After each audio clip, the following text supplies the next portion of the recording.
Hello everyone, my name is Declan Beto and I'm a client service coordinator working out of the Buchanan Center here in Edmonton. And for this week's Freestyle Friday video, I'm joined by occupational therapy student Bronte.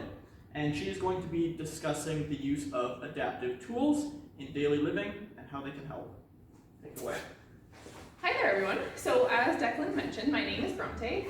I am an occupational therapy student through the University of Alberta, and what we're going to do today is look at some of this equipment. So firstly, with occupational therapy, we look at what you want to do, what you're expected to do, and the things you love to do, and try to get you back to doing the things that are meaningful to you in your life, as well as just daily living activities.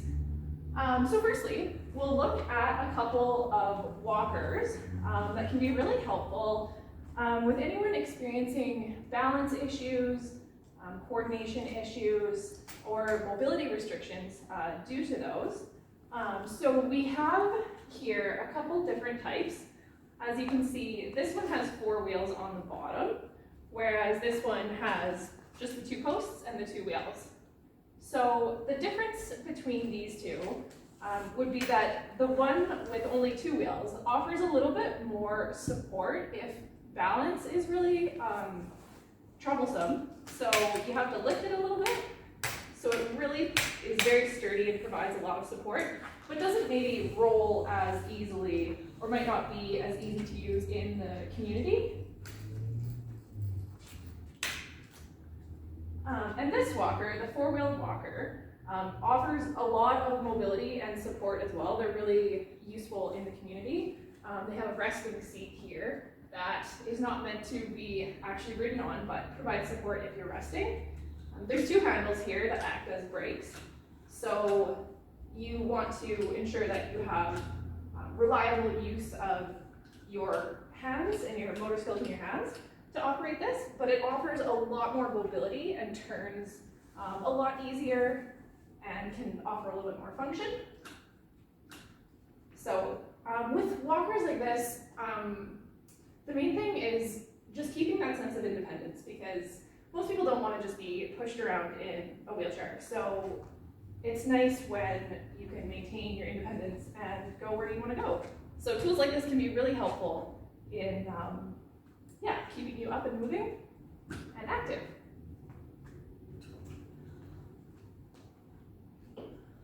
Another tool or assistive device that can be really useful for Parkinson's is a weighted spoon. So with this, it can be very helpful for tremors in that it has some weight to it, so it kind of holds you still as you're scooping your food up. So super simple tools, super easy to obtain through many healthcare stores, and can just provide that extra support if tremors is really something that might be a struggle.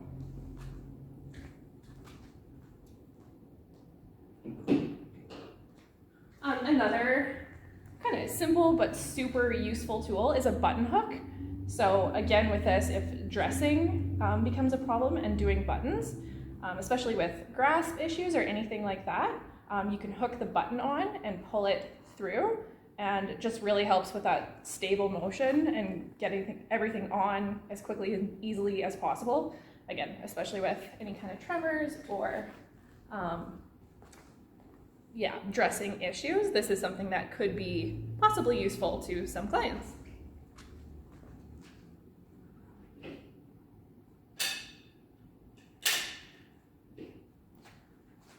And one other thing with eating is a plate guard. So this can just be attached to a normal plate and just kind of slips on. And what that helps with is scooping food. And again, those coordination and kind of fine motor skills that can start to be affected. This just provides that support, so when you're scooping it up, you have something to place it against to prevent spilling and those kind of things, and just ease with eating the food.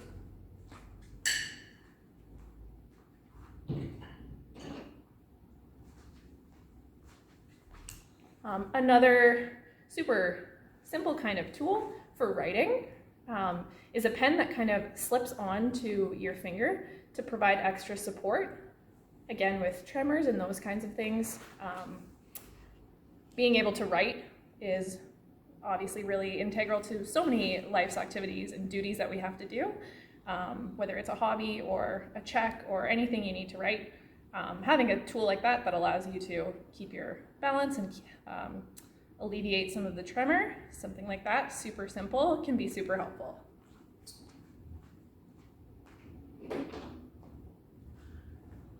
And the last thing we're going to look at in here is a reacher.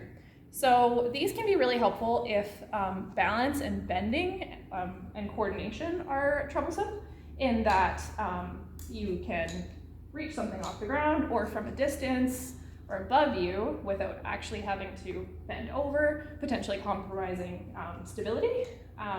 One downside with the reacher is that with a tremor, it could be kind of frustrating. So they might work for some clients. Some people like them, some people don't, like most things, but another tool that could be really helpful. Great. Okay, and now we're going to take a walk over to our adaptive tool room, where Bronte will discuss guardrails, bathing equipment, and a few other things. So come with us.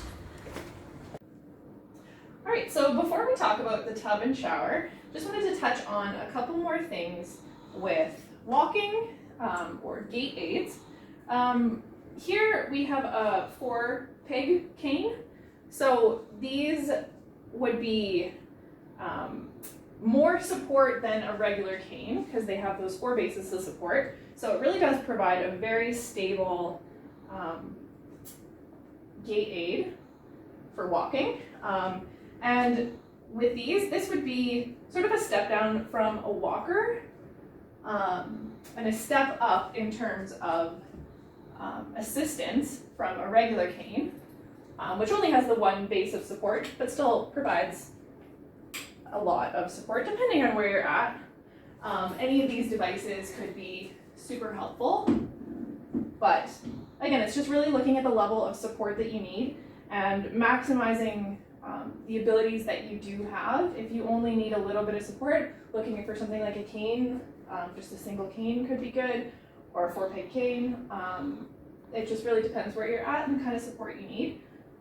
And yeah, so we'll move on to the tub. So we'll start here with a grab bar. Super simple adaptive device that can be installed in most places and provides that support getting in and out of the tub, where balance could be a bit troublesome.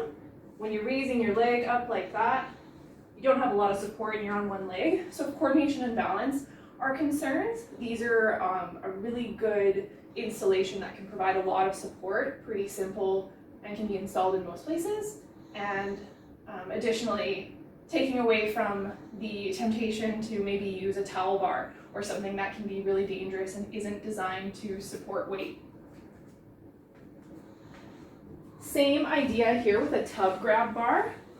So this being specifically situated on the edge of the tub so that when you're getting in and out of the tub, again, that one leg, which can be really dangerous and pose a lot of risk for falls, this is installed there, and in the same kind of way takes away from the temptation to possibly use a faucet or something else in the shower or tub that's not meant to support weight and could be very dangerous if it were to come loose. And here a shower bath seat, sorry.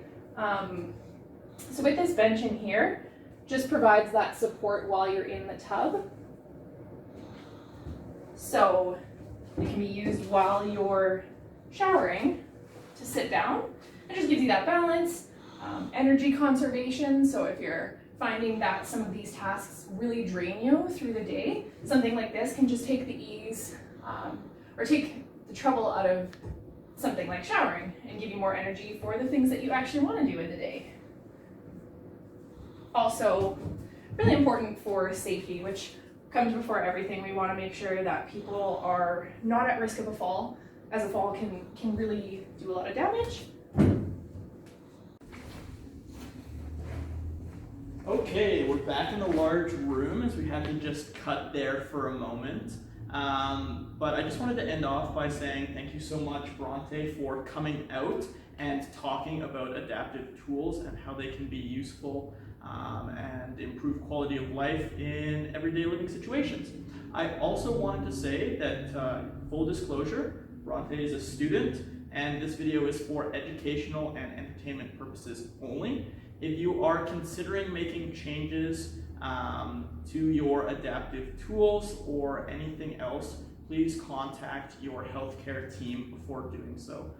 They're the ones that are going to know you best and know what sort of adaptive tools are going to be best for your specific situation. So yeah, once again, thank you so much, Bronte, and we'll be back next week with another Freestyle Friday.